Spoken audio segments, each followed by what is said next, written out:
के प्रति बिल्कुल अच्छा नहीं था। वो अपनी सास को सिर्फ घर पे बोझ ही समझती थी। इतना राशन लाना पड़ा इस महीने। पैसे आते हैं हाथ में और चले जाते हैं, और ऐसे में आपकी माँ के खर्चे अलग। ऐसा कितना खर्चा करवा देती है माँ, हैं? और वैसे भी तुम तो कमा नहीं रही हो ना। आखिर तुमने बोल ही दिया ना कि मैं पैसे नहीं कमा रही हूँ। दिखा ही दी मुझे मेरी औकात। जता ही दिया ना कि मैं किसी काम में नहीं आती हूँ। अरे तुम गलत समझ रही हो। मेरा कहने का मतलब था कि तुम हर बात का इल्जाम माँ पर मत लगाया करो ना। तभी बगल के कमरे से माँ आ जाती है। अरे बेटा, इतना तेज बोल के मत लड़ो, बाहर वाले सुन लेंगे। माँ जी, सुनने दीजिए उनको भी। उन्हें भी तो पता चले कि आपकी वजह से घर में पति पत्नियों के बीच में कैसी लड़ाइयाँ होती हैं। अरे बहू, मेरी वजह से? मैंने तो तुम दोनों को कभी ये नहीं दिखाया कि मेरे लिए लड़ो। माँ आप जाइए यहाँ से, मैं बात कर रहा हूँ ना। लेकिन बात तो मेरी हो रही है ना, तो मुझे तो बोलना ही पड़ेगा। बताओ बहू, क्या दिक्कत है तुम्हें मुझसे? अरे घर छोटा है, जगह कम है, यश की तनख्वाह भी तो लाखों में नहीं है। अब आपका एक्स्ट्रा खर्चा उठाना मुश्किल हो रहा है माँ जी। आप यश के छोटे भाई के यहाँ चले जाइए ना कुछ महीने। एक्स्ट्रा खर्चा? अरे माँ है मेरी, हमने किसी को पनाह थोड़ी ना दी है। एक्स्ट्रा खर्चा क्या होता है? जब हमको चाइनीज खाना होता है तो माँ के लिए भी सूप मंगवाना पड़ता है। ये एक्स्ट्रा खर्चा है। घर की ईएमआई के साथ माँ की दवाई की भी चिंता करनी पड़ती है। ये भी एक्स्ट्रा खर्चा है। माँ को रोज कोई ना कोई बीमारी होती रहती है। इसी डर से हम कार नहीं खरीद रहे कि हॉस्पिटल में पैसे लग गए तो कहाँ से आएंगे।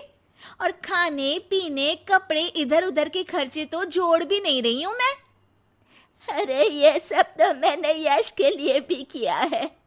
मैंने तो ऐसे उंगलियों पे हिसाब नहीं रखा। लो, आपने भी जता दिया ना। अरे आप थोड़े दिन किसी रिश्तेदार के यहाँ क्यों नहीं चली जाती? खर्चा भी बचेगा और घर में शांति भी रहेगी। यश श्रुति की ये बात सुन के गुस्से से आग बबूला हो जाता है। चुप हो जाओ श्रुति, बहुत हो गया तुम्हारा। मेरी माँ है वो, और उनका अधिकार इस घर पे हम दोनों से भी ज्यादा है। और खर्चे बचाने की इतनी ही पड़ी है तो तुम खुद क्यों नहीं चली जाती अपने मायके? घर में शांति तो तुम्हारे जाने से भी हो सकती है। श्रुति ने ये नहीं सोचा था कि यश कभी उससे इतनी तेज आवाज में इस तरह से बात करेगा। अपनी सास के सामने यश ने उससे इतनी बेरुखी से बर्ताव किया कि श्रुति ने सोच लिया कि वो अब अपने मायके चली ही जाएगी। अगले दिन जब यश ऑफिस गया हुआ था, उस वक्त श्रुति वहां से मायके चली गई। माँ, कैसी हो? अरे बहू के राज में जी रही हूँ बेटा, अच्छी ही हूँ। तू बता, अचानक कैसे आ गई? अरे सास से खिटपिट हो गई। मैं थोड़ी देर वहां नहीं रहूंगी घर में तो अकल ठिकाने पे आ जाएगी उनकी। हाँ हाँ, जितना रुकना है रुको, आप ही का तो घर है। अरे भाभी, कैसी हो? दिखी ही नहीं तब से।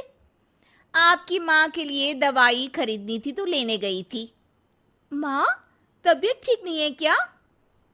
अरे बेटा, बुढ़ापा है, बीमारी तो आनी ही है। अरे पर आप तो एकदम तंदुरुस्त रहती थी, आपको कैसे कुछ हो सकता है? आप खुश तो हो ना माँ? ये क्या बात हुई? खुशी तो रखते हैं, कोई रुलाते थोड़ी ना है आपकी माँ को। हाँ बेटा, खुश ही हूँ। माँ ये कहते हुए जरा भी खुश नहीं थी। थोड़े दिन श्रुति वहां रुकती है। एक दिन जब वो अपने भाई के साथ बाहर से कुछ सामान लेकर कार में आ रही होती है, तभी भाई पूछता है, कब जाने का प्लान है? अरे भैया, अभी तो आई हूँ। हाँ हाँ, वो तेरी भाभी पूछ रही थी कि कब जाने वाली हो। मतलब जाने से पहले बता दोगी तो अच्छा रहेगा, हम तैयार रहेंगे। एकदम जाओगी तो बुरा लगेगा ना। हाँ भई हाँ, बता दूंगी भैया। अच्छा, वैसे हुआ क्या था तुम्हारे और तुम्हारे पति के बीच? हमारे बीच कोई लड़ाई नहीं हुई थी भैया, वो तो सास की वजह से लड़ाई हुई इसलिए आना पड़ा। आप चिंता मत करिए, मैं जल्दी चली जाऊंगी। अरे नहीं नहीं, रुकना। अरे तू घर में है तो शांति भी रहती है। क्या मतलब? अरे मत पूछ श्रुति, आए दिन माँ और तेरी भाभी में नोक झोंक चलती ही रहती है। तेरी भाभी का कहना है कि माँ का खर्चा बहुत होता जा रहा है घर में। अब माँ की क्या गलती है? बीमारी किसी से पूछ के थोड़ी ना आती है। तेरे सामने वो कुछ नहीं बोल रही है, तेरे जाते ही माँ को ताने मारने लगेगी। और आप कुछ नहीं बोलते? मैं बोलूंगा तो मायके चली जाएगी गुस्से में। श्रुति ये जवाब सुन के चुप हो जाती है। उसे एहसास होता है जैसे ये उसकी भाभी की नहीं, उसी की बात हो रही है। पर भैया, आपकी तो इतनी अच्छी जॉब है, पैसों की कोई दिक्कत नहीं है, फिर भाभी को क्या दिक्कत है? अरे किसी को पालने के लिए मन में प्यार होना चाहिए श्रुति। जेब का पैसा भी जरूरी होता है, लेकिन नियत हो तो कम में भी खुश रहा जा सकता है। श्रुति उसके बाद कोई सवाल नहीं करती है और जाके सीधे अपने भाभी से कहती है, भाभी, आप माँ को अच्छे से नहीं रखती हो। भैया इतना कमाते हैं, फिर भी आप माँ को सिर्फ इसलिए ताने मारती हो क्योंकि उनकी बीमारी के कारण घर से पैसा जाता है। आपको मेरी माँ से लड़ना नहीं चाहिए भाभी। अच्छा, तुम इतनी समझदार हो तो अपनी सास से क्यों लड़के आई हो? श्रुति की आंखों के सामने वो सारे पल आ जाते हैं जब जब उसने अपनी सास को परेशान किया। वो उसी वक्त अपना सामान पैक करती है और जाने लगती है। अरे तू तो रुकने वाली थी ना श्रुति। जाना पड़ेगा, सासू माँ बीमार रहती है, उनका ध्यान रखूंगी माँ। अरे पर तू तो उनसे लड़के आई है ना।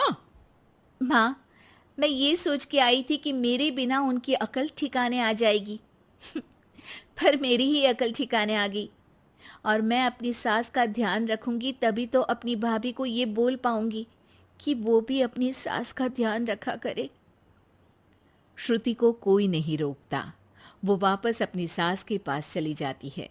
अब श्रुति और उसकी सास कम चीजों में ही ज्यादा खुशी के साथ रहने लगते हैं।